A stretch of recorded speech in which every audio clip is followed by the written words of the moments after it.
మొట్టమొదటి factory outlet మన Mukunda jewellers లో అన్ని జ్యువెలరీ పై ఉన్న వ్యాట్ కేవలం 2 to 12% మాత్రమే. No making charges. విచ్చేయండి ముకుందా జ్యువెలర్స్. మా నూతన బ్రాంచెస్ ప్రారంభం అతి త్వరలో జూబ్లీ హిల్స్ మరియు వైజాగ్. నెల్లూరు నుంచి హైదరాబాద్కి వస్తున్న బస్సు ఒకసారిగా రోడ్డుకు అటువైపు నుంచి డివైడర్ ఢీ కొట్టి డివైడర్ మధ్యలోంచి చెట్లను ఢీ కొట్టుకుంటా ఒకసారిగా ఇటువైపు వచ్చింది. ఇటువైపు వస్తే ఇట్లా కర్నూలు నుంచి కూడా అట్లా కడప వెళ్తున్న లారీని ఒకసారిగా బస్సు ఢీ కొట్టడంతో బస్సులో ఒక్కసారిగా ఏదైతే ఘటనా స్థలంలోనే బస్సు డ్రైవర్ అయితే లారీ డ్రైవర్ క్లీనర్తో పాటు డ్రైవర్ కూడా అక్కడికక్కడే మృతి చెందారు. ఆ తర్వాత బస్సు డ్రైవర్ కూడా అయితే ఉన్నారో బస్సు డ్రైవర్ ఇక్కడికి వచ్చారు. అయితే ఘటన జరిగిన వెంటనే ఒకసారి రోడ్డు వైపు అటువైపు నుంచి ఇక్కడికి దూసుకురావడం, ఆ తర్వాత బస్సులో ఒకసారిగా మంటలు వ్యాప్తి చెందాయి. అయితే మంటలు వ్యాప్తి చెందిన తర్వాత బస్సు ప్రయాణికులకు అది కూడా ఘటన జరిగిన సమయం దాదాపు 1 నుంచి 1.5 గంటల ప్రాంతంలో ఈ ఘటన చోటు చేసుకోవడంతో ఈ బస్సులో ఏం జరుగుతుందో కూడా ప్రయాణికులు తెలియని పరిస్థితి. ఆ తర్వాత ఒకసారిగా బస్సులో మంటలు వ్యాపించడం, ఆ తర్వాత ఘటనకు ఏదైతే లారీని ఢీ కొట్టిన తర్వాత బస్సు డోర్ ఒకసారిగా లాక్ అయింది. తర్వాత బయట రావడానికి ప్రయాణికులు ఎవరికి కూడా ఎలాంటి అవకాశము లేదు.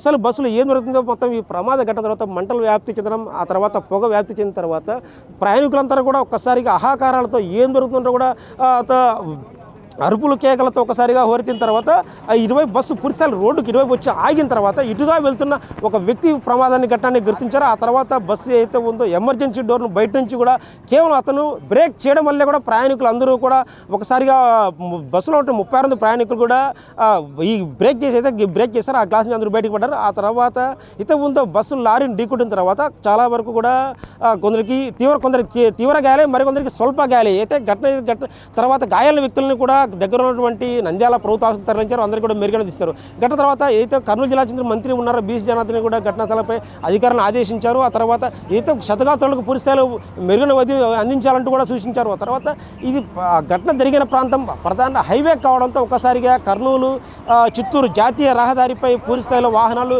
కిలోమీటర్ల భారీగా ట్రాఫిక్ జామ్ ఏర్పడింది.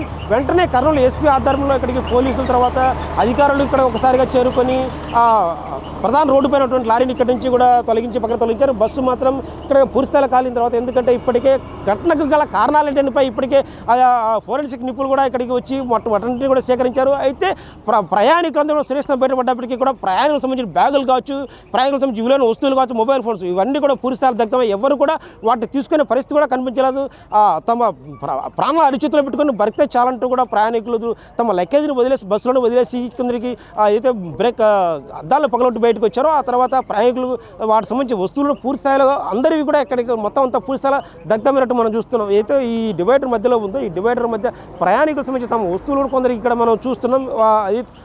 బ్యాగులో ఉన్నటువంటి ఏవైనా వస్తువులను ఆ వస్తువులంటే కూడా ఇక్కడ మనం చూస్తున్నాం. వాళ్ళ థింగ్స్ కూడా పూర్తి స్థాయిలో దగ్ధమయ్యే పరిస్థితి. కొందరు వస్తువులు కొందరికి ఏదైతే ఉన్నాయో వాళ్ళ బ్యాగులకు సంబంధించి కూడా వాళ్ళ బ్యాగులో ఉన్నటువంటి వస్తువులు తర్వాత మనం చూస్తున్నాం బ్యాగులన్నీ కూడా పూర్తి స్థాయిలో వాటి కూడా దగ్ధమైన పరిస్థితి కూడా చూస్తున్నాం. ప్రయాణికులకు సంబంధించిన బ్యాగులు ఇవన్నీ కూడా వాళ్ళ ప్రయాణికులు పర్యటించే సమయంలో వాళ్ళందరూ తీసుకెళ్తున్నటువంటి సమయంలో వాళ్ళ బ్యాగులో ఉన్నటువంటి వస్తువులు. సో కొందరి వస్తువులు పూర్తిస్థాయిలో బయట కొందరు తెలుసుకున్నప్పటికీ కూడా దగ్గర అనిపిస్తాయి. అయితే కొందరు చాలా వరకు కూడా బస్సుల్లోనే పూర్తిస్థాయిలో బస్సులోనే వాటిని వాళ్ళ వస్తువులను కూడా వదిలేశారు. వాటన్నింటి కూడా పూర్తిస్థాయిలో దగ్ధమయ్యాయి. అయితే ఈ ఘటనలో కేవలం బయట వ్యక్తి ఎవరైతే ఉన్నారో బయట వ్యక్తి ఆ ఎమర్జెన్సీ గ్లాస్ను బ్రేక్ చేయడం వల్లే 36 మంది ప్రయాణికులు క్షేమంగా బయటపడ్డారని చెప్పవచ్చు. అయితే డ్రైవర్ మాత్రం అక్కడి నుంచి లారీని ఢీకొట్టిన తర్వాత డ్రైవరు అక్కడికక్కడే మృతి చెందారు. అయితే బస్సులో అదనపు డ్రైవర్ ఉన్నారా లేడా అనేది కూడా ఇంకా తెలియాల్సి ఉంది. అయితే ప్రమాద ఘటనలు మనం చూస్తున్నాం. ఇటీవల కాలంలో కూడా కర్నూలు జిల్లాలోని చిరడగురు వద్ద అత్యంత ఘోరపరం చూస్తున్నాం. ఆ ప్రమాదంలో కూడా బస్సులో ప్రయాణికులు చాలా వరకు కూడా పూర్తి స్థాయిలో సజీవ దహనమయ్యారు. అలాంటి ఘటన ఇది చోటు చేసుకుంది. అయితే ఈ ఘటనలో మాత్రం పూర్తి స్థాయిలో ప్రయాణికులందరూ కూడా క్షేమంగా బయటపడ్డప్పటికీ కూడా డ్రైవర్ మృతి చెందారు. అయితే ప్రైవేట్ ట్రావెల్స్ ఎవరైతే ఉన్నారో ప్రయాణానికి సంబంధించి కూడా పూర్తి స్థాయిలో సంసిద్ధంగా ఉండాలి. వాటన్నిటి కూడా బస్సు బయలుదేరే ముందు ఖచ్చితంగా బస్సు ఫిట్నెస్ ఒకసారి చెక్ చేసుకోవాలి. ఆ తర్వాత ఏదైతే ఉందో బ్రేకింగ్ ప్రతి ప్రైవేట్ ట్రావెల్స్ బస్సులో కూడా ఏసీ బస్సులు కావడం వల్ల త్వరగా మంటలు వ్యాపించే అవకాశం ఉంటుంది. సో ఈ నేపథ్యంలో బస్సుకు మంచి బ్రేకింగ్ హ్యాంగర్స్ ప్రతి బస్సులో కూడా ప్రతి సీటుకి బ్రేకింగ్ హ్యాంగర్స్ ఉంటుంది. అయితే ఈ బస్సులో అలాంటివి ఏవి కూడా సేఫ్టీ మెజర్మెంట్స్ ఉన్నట్టు పరిస్థితి కనిపించట్లేదు. ఎవరు కూడా అసలు ఏం జరుగుతుందో కూడా తెలియని పరిస్థితి. సేఫ్టీ హ్యాంగర్స్ ఇటీవల కాలంలో ఆర్టీ అధికారులు కావచ్చు, రవాణా శాఖ అధికారులు కూడా సూచించారు. ప్రతి ప్రైవేట్ ట్రావెల్స్ బస్సులో కూడా ఖచ్చితంగా సేఫ్టీ సేఫ్టీ మెజర్మెంట్స్ ఉండాలి, సేఫ్టీ హ్యాంగర్స్ ఉండాలి. ఇన్ కేసు ఒకవేళ ఫైర్ లాంటి ఘటనలు జరిగితే ఖచ్చితంగా వాటి బస్సు ఎమర్జెన్సీ గ్లాసెస్ను బ్రేక్ చేయడానికి అవసరమైనటువంటి హ్యాంగర్స్ అవి ఉండాలి. సార్ అయితే బస్సులో మాత్రం అధికారులు ఇటీవల ఘటన నుంచి కూడా అది ఎవరు కూడా ట్రావెల్ యజమానులు వీటికి సంబంధించి కూడా అలాంటి ప్రక్రియ అయితే చేపట్టినట్టయితే కూడా మనకు అసలు కనిపించట్లేదు. ఎందుకు గతంలో జరిగినటువంటి ఘటనల దృష్ట్యా ఎందుకు తర్వాత కూడా ఇలాంటి చర్యలు తీసుకోబోతున్నారు? ప్రైవేట్ ట్రావెల్స్ యజమానులు కేవలం లాభార్జన ధ్యేయంగా బస్సులు నడుపుతున్నారు తప్పిస్తే ఖచ్చితంగా ప్రయాణికుల భద్రతకు సంబంధించి కూడా ఎలాంటి చర్యలు తీసుకోకపోవడం కూడా మనం చూస్తున్నాం. ఇలాంటి ఘటనలు జరిగినప్పుడు మాత్రమే కేవలం నామికా వాస్తు ఆర్టీఏ అధికారులు దాడులు చేయడం, ఆ తర్వాత వాటికి సంబంధించి ఫిట్నెస్ టెస్టులు కావచ్చు, బస్సు సంబంధించి కూడా ఏదైతే ఉందో వాటిని కూడా చెక్ చేశారు తప్పిస్తే పురుషాల తర్వాత పురుషాలు వదిలేయడం వల్లే ఇలాంటి ఘటనలు చోటు చేసుకున్నాయి.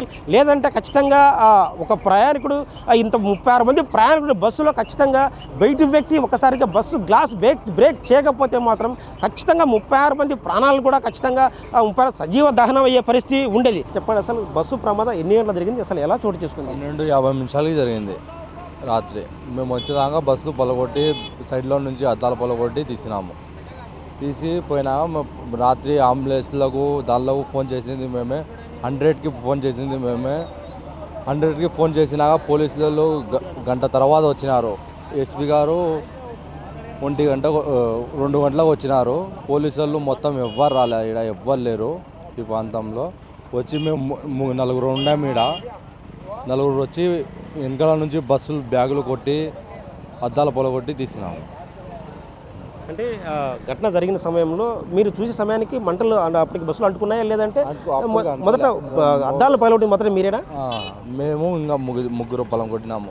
పొలగొట్టి తీసి బ్యాగులు మంచులోకి ఇక్కడ పక్కన తీసినాము. మళ్ళీ తర్వాత పోలీసులు 100కి ఫోన్ చేసినాము. ఇంకా ఎవరు రాలే. ఇంకా రాత్రి బస్సు డోర్ ఓపెన్ చేసే ప్రయత్నం చేశారా మీరు? వెనకాల పొలగొట్టినాము. వెనకాల పొలగొట్టి తీసినాము. అప్పటికి ఎంతమంది గాయాలయ్యాయి, వాళ్ళు ఎలాంటి పరిస్థితుల్లో ఉన్నారు? దానికి 4 కాలు ఇరిగినాయి. ఒక ఆడామెకు ఈ వల్ల ఒక రాయన చచ్చిపోయినాడు. డ్రైవర్ ఇంకా కరణ్ రాలే, మొత్తం లాగి వెళ్ళిపోయినాము. బస్సుకు సంబంధించి డ్రైవర్తో పాటు అదనపు డ్రైవర్ కూడా ఉంటారు. అలాంటి వాటిని మీరు ఏమైనా గుర్తించారా? బస్సులో అదనపు బస్సు సంబంధించి కిలిండర్ ఉండే, కిలిండర్కి దెబ్బలు తగలే. ఇంకొక డ్రైవరు పోలీసు వాళ్ళు తీసుకుపోయినారు. కిలిండర్కి పోలీసు వాళ్ళు తీసుకుపోయినారు. ఒక డ్రైవర్కి అంబులెన్స్కి నిందాలకి తీసుకుపోయినారు. ఎంతమందికి తీవ్ర గాయాలు? మీరు వారందరూ మీరే బస్సులో దించారు కదా, ఎంతమందికి తీవ్ర గాయాలని గుర్తించారు? 10 మందికి అయింటాయి. 3 ఏమో చచ్చిపోయినారు.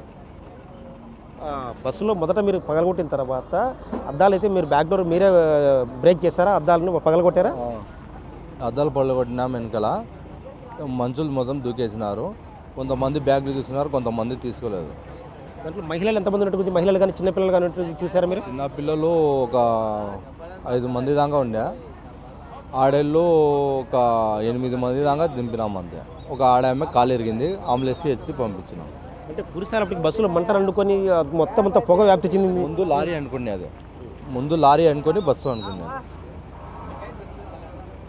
ఆ బస్సు దాదాపు అర్ధరాత్రి 1-1:30 గంటల ప్రాంతంలో చోటు చేసుకున్న తర్వాత మొదటగా ఇదే గ్రామం చెందిన వ్యక్తి గుర్తించాడు. సో తనతో పాటు మరో 3 ఘటనా స్థలాన్ని చేరుకొని వీరే దగ్గరుండి కూడా ఎమర్జెన్సీ డోర్తో అనంతరం బ్యాక్ డోరు, ఎమర్జెన్సీ డోరు వాటిని బ్రేక్ చేసి ప్రయాణికులందరూ కూడా రక్షించినట్టు కూడా అయితే చెబుతున్నారు. అయితే వీటికి సంబంధించి కూడా కొందరికి దాదాపు 10 మంది వరకు కొంచెం తీవ్ర గాయాలు. వారందరినీ కూడా నంద్యాల ఆసుపత్రికి స్వయంగా అంబులెన్స్కి కూడా కాల్ చేసి వీళ్ళే పోలీసులతో పాటు అంబులెన్స్ సమాచారం ఇచ్చారు. అంబులెన్స్తో ఇక్కడి నుంచి కూడా 10 మందిని శతగాతాన్ని కూడా నంద్యాల తరలించేట్టు చెప్తున్నారు. అయితే ఈ ఘటనలో డ్రైవర్కి అక్కడికే, లారీ డ్రైవర్ ఎక్కడంతో పాటు బస్సు డ్రైవర్ కూడా అక్కడికక్కడికి మృతి చెందారు. ప్రయాణికులు కూడా ఒకవేళ మొదట ఈ సిరివెల గ్రామం చెందిన వ్యక్తులు గుర్తించకపోతే ఖచ్చితంగా 36 మంది బస్సులో ఉంటే 36 మంది ప్రాణాలు కూడా సజీవ దహనం అయ్యే పరిస్థితి. ఎందుకంటే ఘటన తర్వాత బస్సు ఒకసారిగా మంటలు లారీతో పాటు బస్సు కూడా మంటలు ఆపాయి. క్షణాల్లో మొత్తం మంటలు బస్సు అంతా. ఎందుకంటే ఈ ప్రైవేట్ ట్రావెల్స్ బస్సుల్లో ఎక్కువగా కాటన్తో సీటింగ్ ఇవంతా వ్యవస్థ ఉంటుంది కాబట్టి ఖచ్చితంగా మంటలు అతి వేగంగా వ్యాప్తి చెందాయి. అయితే ఆ ఘటనా స్థలంలో ఈ స్థానిక వ్యక్తులు గుర్తించకపోతే మాత్రం 36 మంది కూడా సజీవ దహనం అయ్యే పరిస్థితి కూడా ఉండేది. కెమెరా పర్సన్ సుదర్శన్తో శివ, బిగ్ టీవీ, కర్నూలు జిల్లా సిరివెల నుంచి.